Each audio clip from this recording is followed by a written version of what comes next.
today. We are going to be talking about pelvis alignment.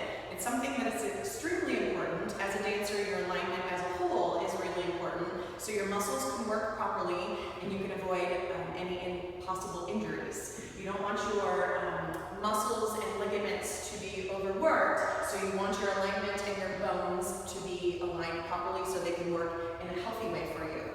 So one thing I want to talk about pelvic alignment was that a misconception I had when I was growing up. Kristina is going to be our assistant, our demonstrator, but I used to think that it had to do with my fleshy parts, my bum or my belly, and I would try to tuck under and get rid of my bum. So what I want you to think about is not thinking about your fleshy parts. It doesn't matter about your booty or your belly if you have one.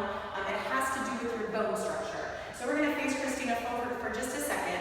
Her ASIS is right here, those little bony hip joints, anterior, superior, iliac crest. And those are two bony landmarks that I want you to think about. And the other one is your pubic bone. So it makes a triangle. And if she turns back sideways, I'm going to get on this side of her. We want to think about all the bony landmarks being on the same plane this way.